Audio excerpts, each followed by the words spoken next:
Good evening students.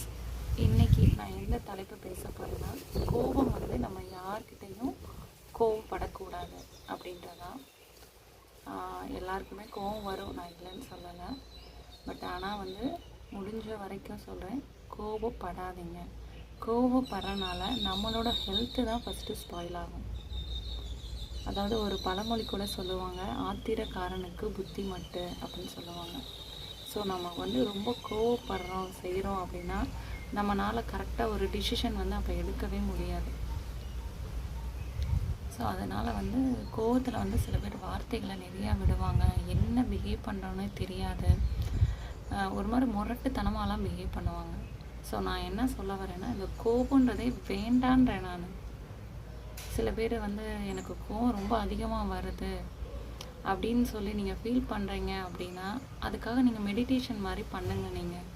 ஏன்னா நம்ம கோவப்படுறப்போ வந்து நம்ம உடம்புல வந்து தேவையில்லாத ஹார்மோன்ஸ் வந்து, அதாவது நம்ம உடம்புக்கு தீங்கு விளைவிக்கிற ஹார்மோன்ஸ் வந்து அதிகமாக வந்து சுரக்கும். ஸோ அது வந்து நம்ம ஹெல்த்து ஸ்பாயில் ஆயிரும். ஸோ ஒன்று மட்டும் நல்லா தெரிஞ்சுக்கோங்க, நம்ம எவ்வளோக்கு எவ்வளோ கோவப்படுறோமோ அவ்வளோக்கு அவ்வளோ வந்து நம்ம உடம்பை வந்து நம்மளே கெடுக்கிறோன்னு அர்த்தம். ஸோ அதனால் என்னோடய ஸ்டூடெண்ட்ஸ் எல்லாருக்குமே நான் என்ன சொல்ல வரேன் அப்படின்னா, என்னோடய ஸ்டூடெண்ட்ஸும் இல்லை, இதை கேட்குற எல்லா ஸ்டூடெண்ட்ஸ்க்குமே நான் என்ன சொல்ல வரேன் அப்படின்னா, தயவுசெய்து வந்து கோவப்படாதீங்க. உங்களுக்கு கோவம் வர்றப்போ ஒன்று தெரிஞ்சுக்கோங்க, நம்ம கோவப்படுறதுனால நம்ம ஹெல்த்து ஸ்பாயில் ஆகுது அப்படின்னு நீங்கள் நினச்சிக்கோங்க. சரியா? என்னோடய வீடியோஸ் வந்து உங்களுக்கு பிடிச்சிருந்துச்சு அப்படின்னா சப்ஸ்கிரைப் பண்ணுங்கள்.